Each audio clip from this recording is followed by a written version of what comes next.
ভাতিজা, এদিকে আইও, এদিকে আইও। শুনছি খুশির খবর, তুমি নাকি সরকারি চাকরি পাইছ।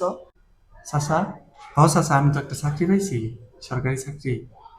শোনো, চাকরিটা পাইছো পালা কথা, খালি টিয়া খাইবা। টিয়াটা ছাড়া একটা লোকের কোনো কাজ করে দিবা না। খালি কইবা টিয়া দে, টিয়া দে, টিয়া দে, টিয়া দে। দেখো না, আমি এক পিউনের চাকরি করে এনে করছি একটা 7 তলা বাড়ি, ওই জায়গায় করছি একটা 5 তলা বাড়ি। নিজের বাড়িটা দেখছো, গ্রামের তো অর্ধেক টুকু আমি কিনেই গেছি। খালি টিয়া টিয়া, টিয়াটা ছাড়া তো আমি কিচ্ছু বুঝি না।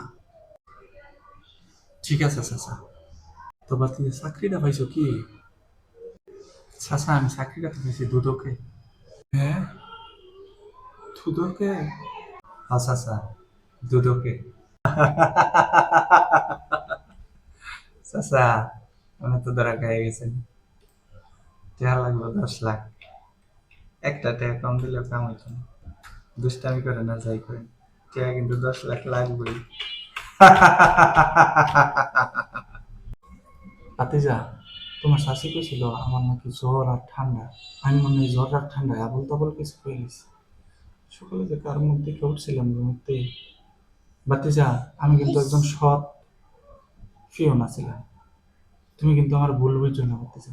যা সম্পত্তি দেখতেছো, এটা তো আমার না, এটা তোমার ফোলা। একটা সম্পত্তিও আমার না। তুমি কিন্তু আমার একটু ভুল বুঝছো না। চাচা, ধরা পড়লে সব ছোট একই কথা কয়।